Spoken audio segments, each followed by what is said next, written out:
La Voz de América presenta.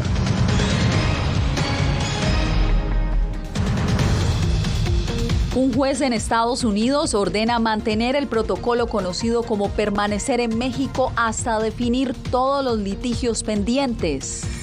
Acuerdo en el Congreso estadounidense evita temporalmente un cierre del gobierno federal. Con 49 votos en contra y 33 a favor, Congreso de Perú vota en contra de adelantar las elecciones presidenciales.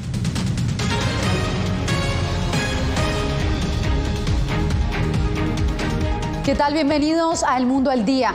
Un juez federal de Texas ordenó a la administración Biden mantener vigente el protocolo de protección al migrante, también conocido como permanecer en México. Por eso nos conectamos a esta hora en Austin, Texas, con Laura Sepúlveda. Laura, el fallo llega después de que la Corte Suprema ordenara desmantelar el MPP. En la práctica, ¿cómo estaría afectando esto a los migrantes?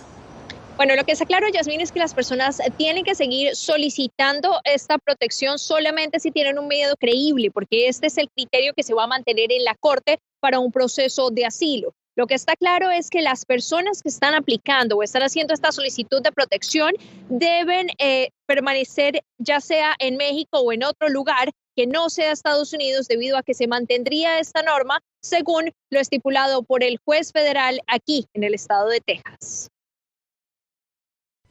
El protocolo conocido como MPP o Permanecer en México, creado en diciembre de 2019 en respuesta al aumento de la llegada de inmigrantes por la frontera sur del país, se mantiene. Un juez de Texas impide al gobierno de Biden derogarlo hasta que se ventilen recursos judiciales interpuestos por Texas y Missouri para que el protocolo siga vigente. El tribunal ratifica los memorandos del 29 de octubre y la decisión correspondiente al poner fin al MPP en espera de la resolución final sobre los méritos de esta medida. El tribunal niega toda reparación no otorgada expresamente en el presente documento. Decisión que aumenta la incertidumbre en zona fronteriza cuando largas filas de personas aguardan para entrar a Estados Unidos a pocos días de que se derogue el Título 42, una directriz que impide pedir asilo en Estados Unidos por razones de salud pública. El profesor de Ciencias Políticas Terence Garrett explica puntos fundamentales para que el MPP se mantenga.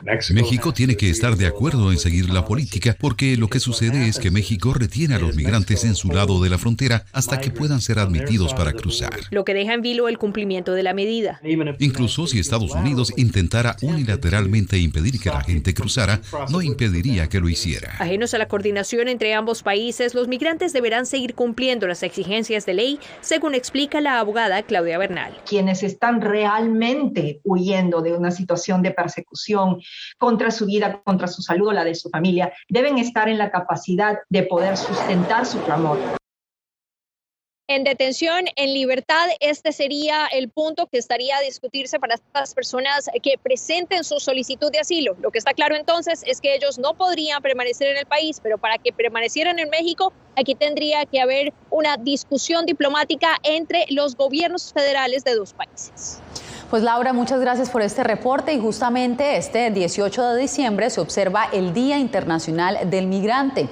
Naciones Unidas revela que los conflictos, el cambio climático y la pandemia del coronavirus han empujado durante los últimos 2 años a millones de personas a abandonar sus hogares en busca de refugio. Nos informa Diva Lizeth Cash. Me motivó demasiado que aquí estoy en Ecoclí esperando hacer lo que me falta dinero para poder llegar. Quiera Dios un día que la cosa se pudiera mejorar en Haití y así dejamos de emigrar. Son testimonios de migrantes que se suman a por lo menos 281 millones de personas que, de acuerdo a las Naciones Unidas, viven o están en un lugar distinto a su país natal, lo que equivale al 3.6% de la población mundial. Este 18 de diciembre, en el Día Internacional del Migrante, la Organización Internacional para las Migraciones, OIM, le recuerda al mundo los devastadores efectos de conflictos, enfermedades, catástrofes y el cambio climático que obligan a emigrar. Estados Unidos también alberga la mayor cantidad de migrantes en el mundo con 51 millones. Le sigue Canadá con 8 millones y luego Sudamérica. Encontramos que hubo 108,000 restricciones de viaje por COVID-19 en el primer año de la pandemia. Para la directora de Inclusión Social de la OEA, ante la creciente ola migratoria, los gobiernos deben armar una estrategia que incluya ayuda humanitaria en los países de tránsito, la regularización de la población migrante, su inclusión sociocultural y económica y la lucha contra la xenofobia. Ante estos retos, por supuesto, es clave, como indico, el diseño de políticas públicas que permitan manejar positivamente la migración, no como un problema, sino como una oportunidad. De acuerdo con la OIM, entre enero y octubre de 2022 se encontraron en la frontera sur estadounidense más de 2.090.000 migrantes, 24% más que el mismo periodo del 2021. Para Kevin Appleby, del Centro de Estudios Migratorios de Nueva York, la inestabilidad en la aplicación de las políticas migratorias de Estados Unidos, especialmente sobre el COVID-19, ha sido un factor que ha atraído la migración. Porque de hecho, con la revocación del título 42 y luego su restablecimiento, la información sobre cuál es exactamente la política de los Estados Unidos es inconsistente, por lo que la gente piensa que puede venir y sacar provecho de lo que piensan, tal vez sea una pausa en la aplicación de la postura de los Estados Unidos. Según los expertos, la diáspora de 7.1 millones de venezolanos constituye la peor crisis de desplazamiento forzado en las Américas, superando incluso la de Siria y Ucrania. Desde la Organización Internacional para las Migraciones en Washington, Diva Lizette Cash, Voz de América.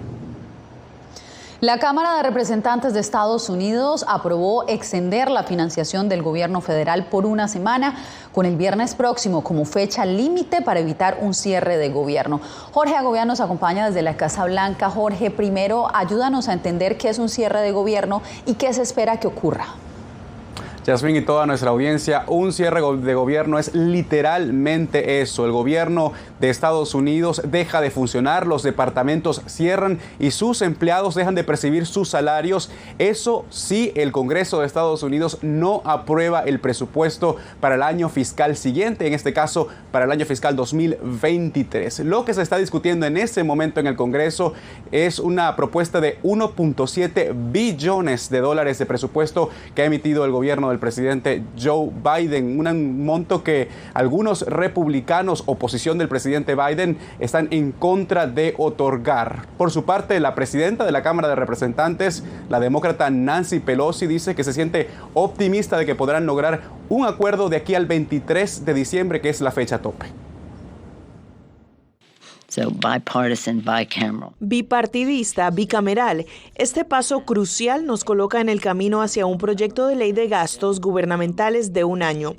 Parte de ese año ya se ha consumido, pero nos estaremos asegurando de que todas las agencias obtengan los fondos que necesitan. 2023 se incluyan 37 mil millones de dólares que serían destinados a seguir ayudando a Ucrania en la guerra contra Rusia. Así es, la guerra de Rusia contra Ucrania. Jorge, muchas gracias por este reporte.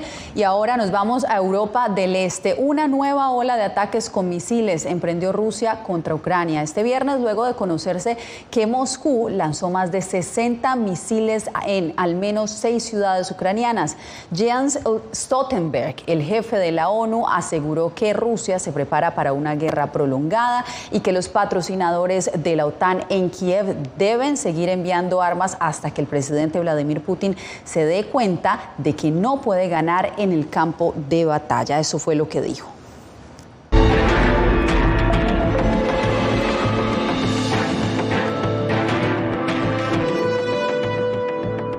En Perú ya suman 18 los muertos en las protestas antigubernamentales, mientras que un juez ordenó 18 meses de prisión preventiva para el expresidente Pedro Castillo. Néstor Aguilera nos tiene la actualización. Perú cierra una segunda semana sumida en protestas callejeras que dejan un balance preliminar de una veintena de fallecidos. Los principales focos de enfrentamientos entre miembros de la policía y manifestantes se produjeron en Ayacucho, Arequipa, La Libertad y Apurímac, localizadas en la zona sur del país. Lamento los trágicos acontecimientos que han cegado la vida de varios compatriotas en varias regiones del país. Esto tiene que parar. La presidenta Dina Boluarte reiteró su invocación a la paz a propósito de la violencia ocurrida en las últimas horas en Ayacucho, donde perdieron la vida 8 personas. La mandataria participó este viernes en una ceremonia militar. Condeno enérgicamente los actos vandálicos que algunos radicales, usando la buena voluntad del pueblo en su derecho a movilizarse, utilizaron para atentar contra policías, militares, civiles instituciones públicas y privadas. La expectativa gira también en torno a la aprobación del proyecto de ley para adelantar elecciones que fuera propuesto por el Ejecutivo. En la sesión de este viernes, nuevamente no se alcanzaron los votos suficientes para aprobar la iniciativa. Lo ideal sería irnos a elecciones con un tiempo suficiente para hacer reformas que no sabemos si se pueden dar, porque dependerá de los consensos que hasta ahora no se han alcanzado en este Congreso. En las últimas horas también se conoció la decisión del Poder Judicial peruano de extender por 18 meses la prisión preventiva del expresidente Pedro Castillo. Néstor Aguilera, Voz de América.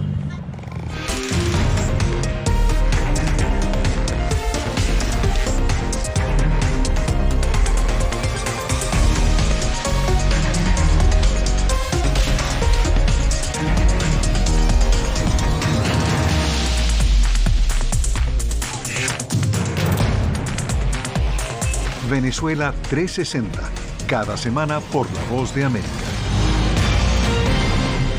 ¿Qué tal? Desde Washington comienzan las noticias en El Mundo al Día. Día a día, desde la capital de Estados Unidos y donde se producen las noticias que más te impactan. El objetivo es llegar al otro lado de la frontera para pedir asilo. La Voz de América te conecta con El Mundo al Día. Los hechos más allá de la noticia. Para que tomes decisiones bien informadas. En el lenguaje que quieres, donde quieras y como prefieras. Conéctate con El Mundo al Día. Actualidad. Nos vamos a ver otra cepa nueva y otra cepa nueva. Análisis. En realidad, mucha de esta gente va a quedar parada de nuevo y va a ser una tragedia humana. Debate. Dejen la obsesión. La obsesión la tienen ustedes. Con la información más allá de los titulares. El tema energético es algo que se está analizando. La inflación es un problema global. 30 y 50 metros están ya las tropas. Su respuesta, doctor. Todas las semanas por La Voz de América.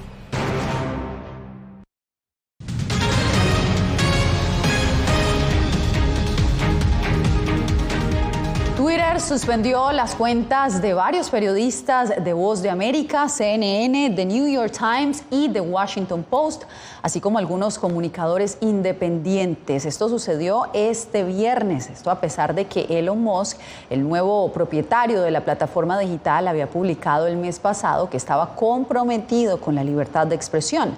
Musk previamente había suspendido una cuenta que presuntamente revelaba la ubicación de su jet personal. Y ahora nos vamos a México, donde la violencia contra los periodistas no cesa. Un afamado comunicador mexicano fue víctima de un ataque armado y a duras penas logró escapar de sus agresores. El informe con Javier Egar desde Ciudad de México. Eso me lo confirmaron. Ciro Gómez Leiva, periodista de Grupo Imagen, describió de esta manera el atentado al que sobrevivió gracias al blindaje de su vehículo. No era un robo. No. Evidentemente no era un intento de secuestro. Todo indica que alguien me quiso matar anoche. Yo no sé quién era. No tengo ninguna amenaza. Nadie me había amenazado. El comunicador recibió la solidaridad del gremio periodístico y de sus colaboradores, quienes de inmediato se dirigieron al lugar de los hechos. Me decían los investigadores anoche, quienes hicieron esto ya lo habían seguido, ya lo tenían monitoreado días previos. Las autoridades de la Ciudad de México iniciaron las investigaciones del caso. Desde ayer la doctora, la jefa de gobierno, me instruyó montar un dispositivo de seguridad para el señor Ciro Gómez Leiva y para su familia, mismo que está instalado y que vamos a asegurarnos de que así continúe. Gómez Leiva es reconocido por su amplia trayectoria y también por ser uno de los periodistas más críticos del gobierno del presidente Andrés Manuel López Obrador. Dio un daño a una personalidad como Ciro, genera mucha inestabilidad política. El ataque a Ciro Gómez Leiva no es un hecho aislado.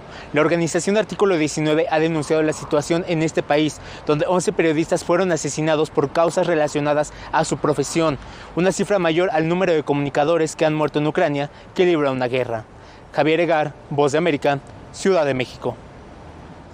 Cuando regresemos, la Oficina de Derechos Humanos de la ONU se pronuncia sobre el estado de 225 opositores detenidos en Nicaragua. Ya regresamos. Si contamos toda la energía que están consumiendo acá, ¿para cuánto alcanzaría? Y más o menos yo calculo para 20.000 casas. Villarrica, la fiebre de la minería de Bitcoin en Paraguay. Una producción especial de La Voz de América. Encuéntrala en vozdeamerica.com y en todas nuestras plataformas.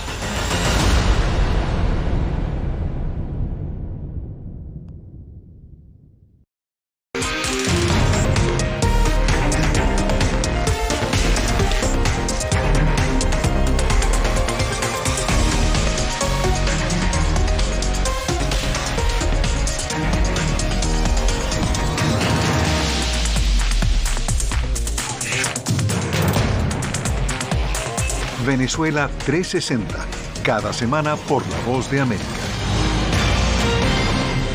¿Qué tal? Desde Washington comienzan las noticias en El Mundo al Día. Día a día, desde la capital de Estados Unidos y donde se producen las noticias que más te impactan. El objetivo es llegar al otro lado de la frontera para pedir asilo. La Voz de América te conecta con El Mundo al Día.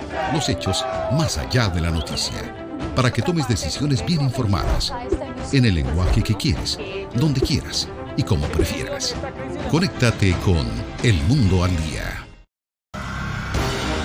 Actualidad. Nos vamos a ver otra cepa nueva y otra cepa nueva. Análisis. En realidad, mucha de esta gente va a quedar parada de nuevo y va a ser una tragedia humana. Debate. Dejen la obsesión. La obsesión la tienen ustedes. Con la información más allá de los titulares. El tema energético es algo que se está analizando. La inflación es un problema global. 30 y 50 metros están ya las tropas. Su respuesta, doctor. Todas las semanas por La Voz de América.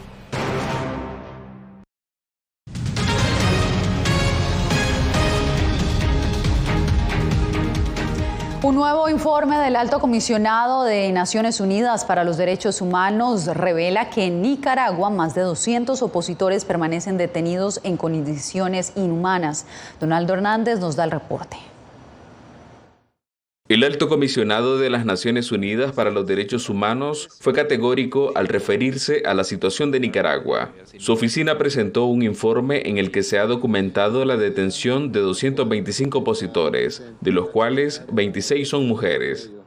Sus condiciones de detención son precarias. Los detenidos en el Chipote siguen sufriendo condiciones inhumanas de detención, con acceso limitado a la atención médica, a una dieta equilibrada y a un contacto periódico con sus familiares. Su salud mental no hace sino deteriorarse con cada día que transcurre. Por la situación que sigue viviendo Nicaragua, 34 organizaciones pro derechos humanos han pedido al Consejo de Derechos Humanos de las Naciones Unidas que conceda un nuevo periodo a un grupo de expertos nombrados por ese organismo, que desde marzo de este año investigan la presunta responsabilidad del Estado en las violaciones a los derechos humanos desde el estallido social en abril del año 2018. Lanzamos hoy nuestro llamado global a una resolución que renueve por un periodo de 2 años el mandato del Grupo de Expertos sobre Nicaragua y el mandato de monitoreo del Alto Comisionado. Sin embargo, el gobierno nicaragüense desestima los informes de las Naciones Unidas. La falta de vergüenza de Naciones Unidas, la falta de vergüenza del secretario general de Naciones Unidas. El mandatario ha negado la entrada al país al grupo de expertos nombrado por las Naciones Unidas, razón por la que han realizado su trabajo investigativo desde otros países de Centroamérica. Donaldo Hernández, Voz de América. En Venezuela, el presidente Nicolás Maduro condiciona garantías electorales al fin de sanciones económicas. Activistas exigen la liberación de todos los detenidos en ese país por motivaciones políticas. Álvaro Algarra nos amplía. La ONG Foro Penal Venezolano pidió recientemente al gobierno de Nicolás Maduro y a la opositora Plataforma Unitaria abordar los casos de los detenidos que consideran presos políticos durante el proceso de negociación reanudado en México recientemente.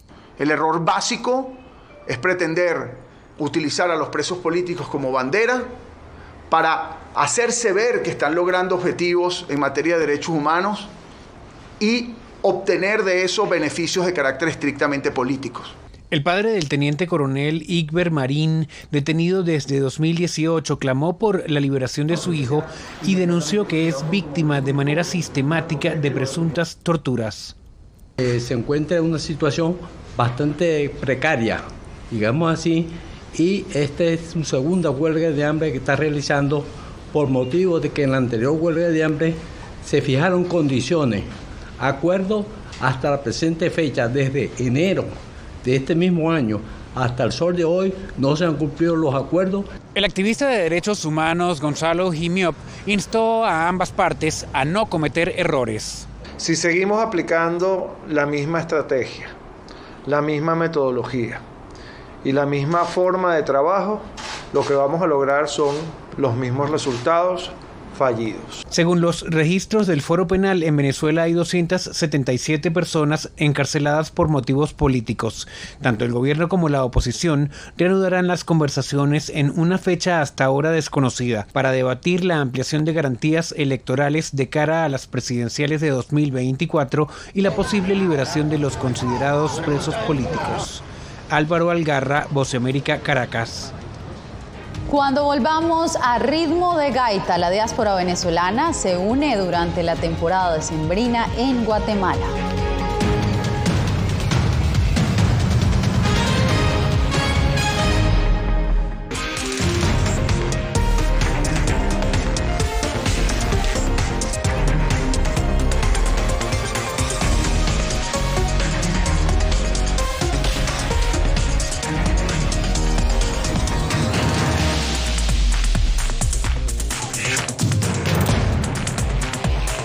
Venezuela 360, cada semana por La Voz de América. ¿Qué tal? Desde Washington comienzan las noticias en El Mundo al Día. Día a día, desde la capital de Estados Unidos y donde se producen las noticias que más te impactan. El objetivo es llegar al otro lado de la frontera para pedir asilo. La Voz de América te conecta con El Mundo al Día, los hechos más allá de la noticia, para que tomes decisiones bien informadas, en el lenguaje que quieres, donde quieras y como prefieras.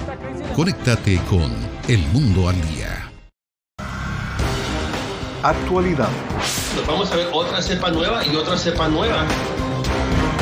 Análisis. En realidad, mucha de esta gente va a quedar parada de nuevo y va a ser una tragedia humana. Debate. Dejen la obsesión la tienen ustedes. Con la información más allá de los titulares. El tema energético es algo que se está analizando. La inflación es un problema global. 30 y 50 metros están ya las tropas. Su respuesta, doctor. Todas las semanas por La Voz de América.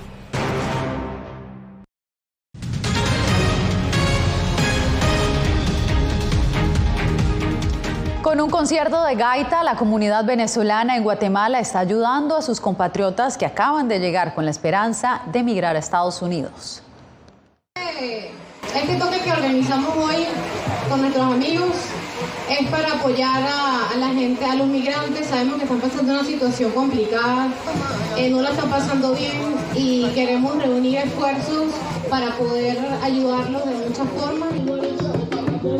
El ritmo y la alegría del pueblo venezolano se conjugaron en un gaitazo, una actividad organizada con la meta de reunir donaciones para sus compatriotas migrantes que permanecen en las calles de Guatemala. Todas las personas están donando lo que pueden a nivel económico, a nivel de comidas con alimentos no perecederos, ropa, zapatos, pues se han recibido todo tipo de donaciones y bueno, de verdad que mil gracias a todos. La intención es llevar esta ayuda a quienes han emprendido el viaje de forma irregular y se han quedado sin recursos para continuar su camino. Se han preparado bolsas, se le han hecho kits. Estos kits se han llevado a las casas del migrante. Hay muchas de las personas que han puesto su granito y así nos hemos ayudado entre todos para ayudar a esta gente. Una contribución hecha de forma voluntaria y con buen corazón. Pedimos ciertos donativos, los que quieran, los que puedan, de la manera que sea. Muchos venezolanos migrantes permanecen en las calles de la zona 1 capitalina pidiendo ayuda para sobrevivir. Eugenia Sagastume, Voz de América, Guatemala.